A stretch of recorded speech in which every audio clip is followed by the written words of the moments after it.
안녕하십니까. 광주 MBC 뉴스투데이입니다. 먼저 오늘의 주요 뉴스입니다. 세월호가 바로 서면서 드러난 왼쪽 선체의 원인 모를 파손 자국들이 확인됐습니다. 선체조사위는 본격적인 내부 수색과 정밀 조사를 준비하고 있습니다. 영화 택시 운전사의 실제 주인공인 김사복 씨는 유신 독재 시절부터 힌치패터 기자와 함께 재야 인사를 취재하러 다니던 숨은 민주화 일꾼이었습니다. 명예훼손 혐의로 기소된 전두환 씨에 대한 첫 재판이 오는 28일 광주지방법원에서 열립니다. 광주에 있는 노후된 산업단지들이 통행과 안전성에 많은 문제를 안고 있지만 당장은 개선이 어려운 상태입니다. 4년여 만에 바로 선 세월호의 왼쪽 선체는 곳곳이 찢기고 부식돼 상처투성이었습니다. 눈에 띄는 대형 충돌의 흔적은 없었지만 설명할 수 없는 자국들도 확인돼 치밀한 조사가 필요해 보입니다. 김진선 기자입니다. 바로 선 세월호 선수 갑판을 두르고 있는 울타리가 끊겨 있습니다. 파도를 막아주는 울타리인 불워크로 지난 2016년 3월 인양에 방해된다며 12m 이상이 잘려나갔습니다. 수중에서 건져낸 울타리를 살펴보니 두터운 철판이 바깥에서 안으로 휘어있는 모양. 침몰 당시 떨어지는 컨테이너에 영향을 받았다면 반대로 굽었어야 하지만 배 바깥에서부터 영향을 받은 겁니다. 지금 절단물에서도 외력을 봐야 되는 게 맞는데 저 세월호만 가지고 외력설을 얘기하는 것 자체도 좀 문제가 있는 거죠.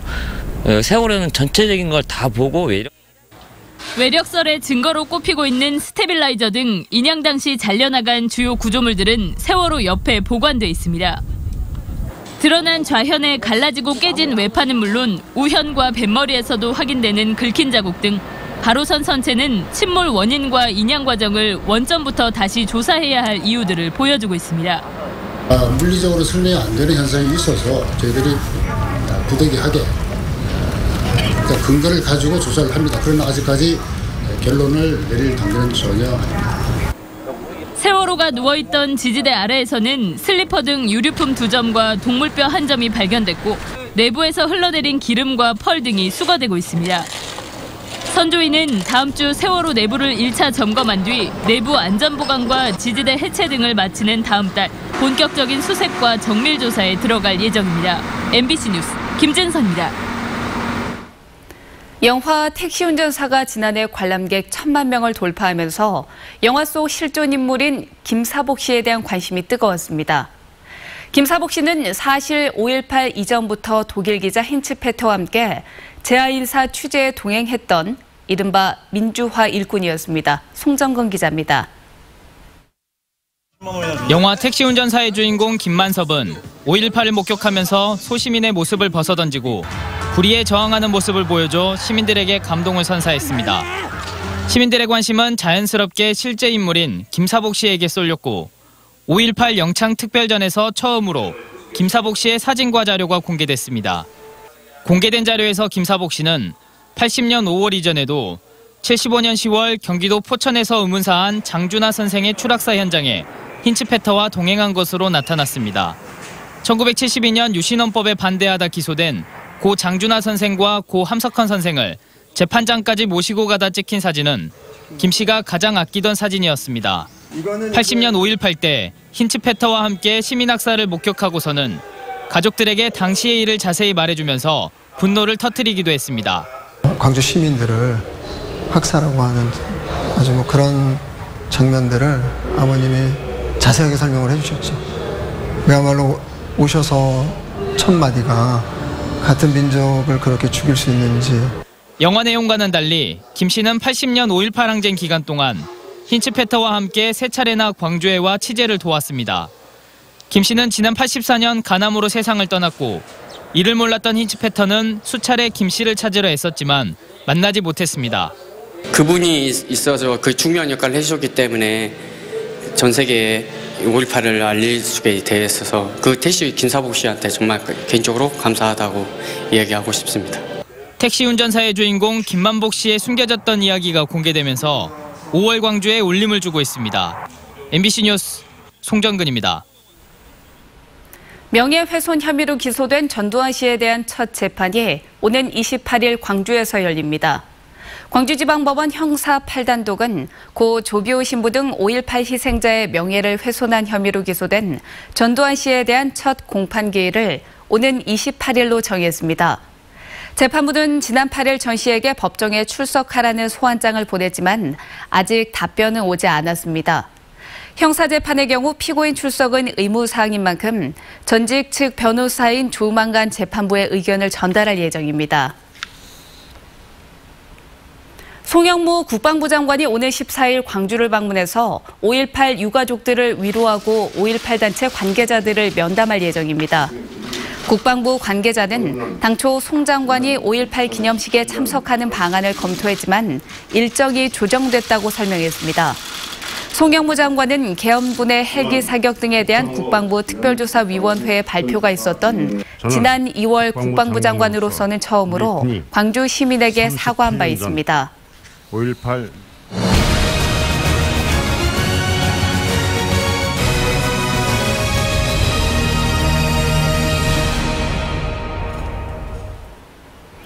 6.13 지방선거에서 보성군과 구례군은 현직 군수가 출마할 수 없는 지역입니다.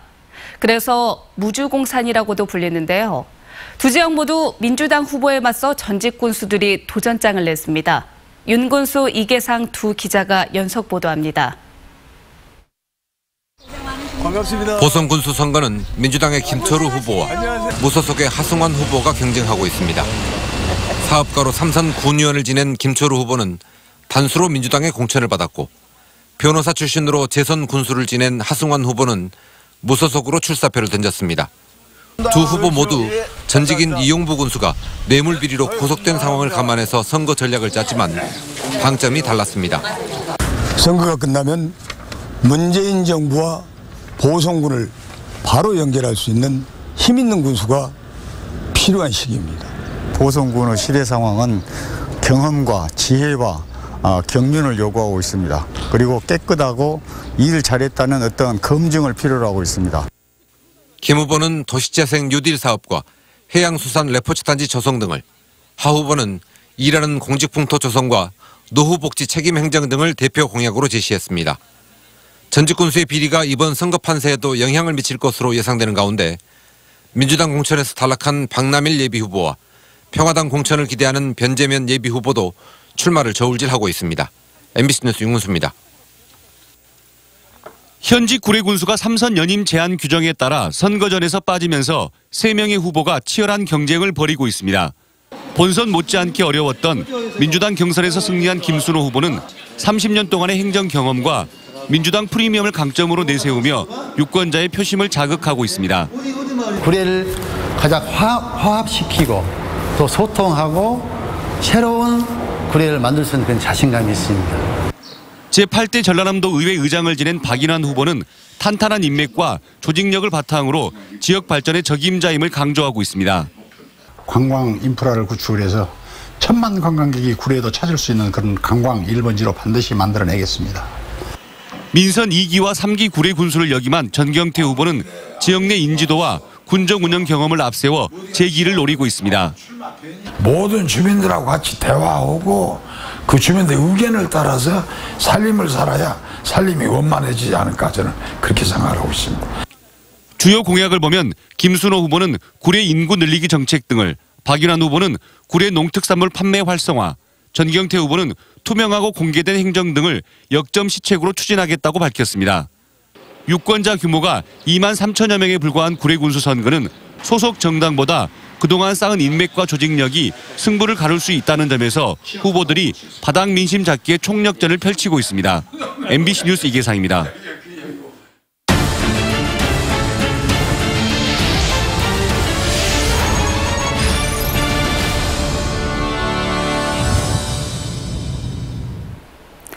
광주 도심에는 조성한 지 30년이 넘는 산업단지가 여러 곳 있습니다.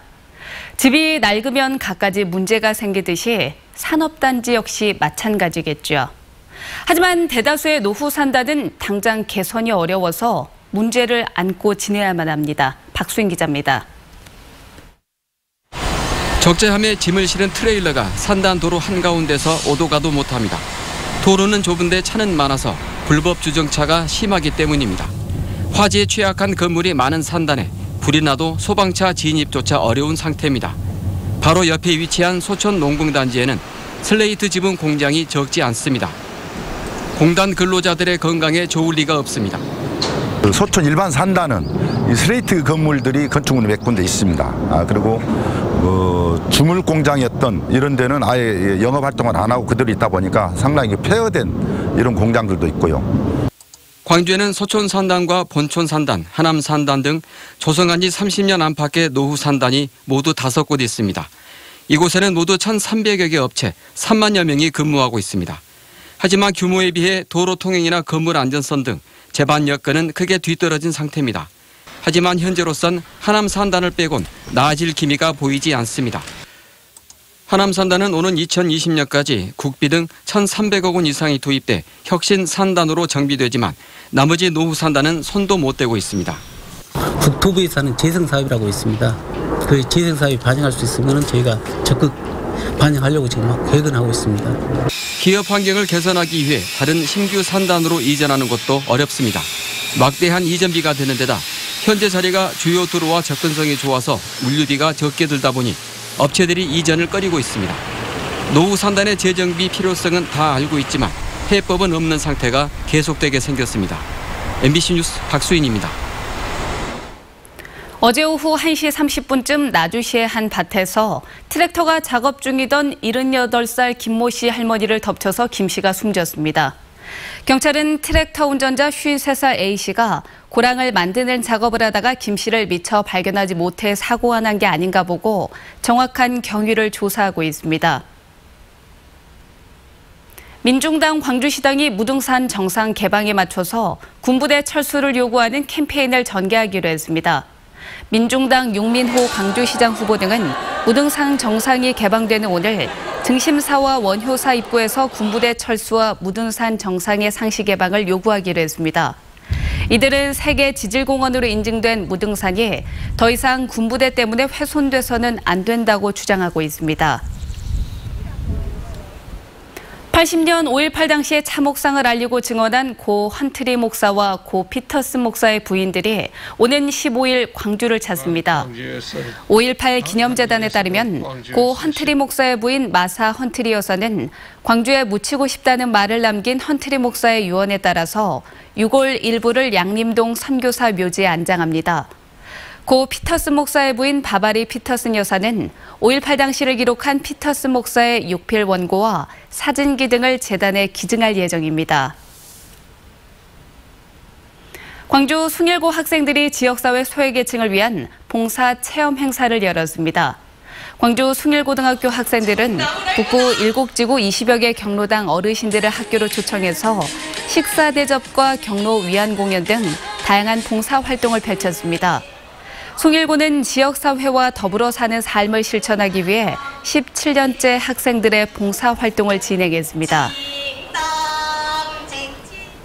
광주 MBC가 제작한 5.18 관련 다큐멘터리 상영회가 서울 홍대 앞 롤링홀에서 열렸습니다. 상영회에서는 5.18 발포 책임자와 미국의 개인 문제를 다룬 보도 특집 다큐멘터리와 5.18 피해자들의 정신적 고통을 다룬 다큐멘터리가 상영됐고 제작진과 관객들의 대화도 진행됐습니다. 광주 MBC는 5.18을 주제로 한 다큐멘터리를 앞으로도 계속 제작하고 영화로도 만들 계획입니다. 보혜양조가 전라도 정도 천년을 기념하는 기념주 천년회를 출시합니다. 보혜는 광주시 전라남도와 업무 협약을 맺고 전라도 정도 천년 엠블럼을 천년회에 사용하며 기념주 한 병이 판매될 때마다 10원씩 지역인재 육성 장학금을 적립합니다. 천년회는 오는 14일부터 소매점과 식당 등에서 판매됩니다.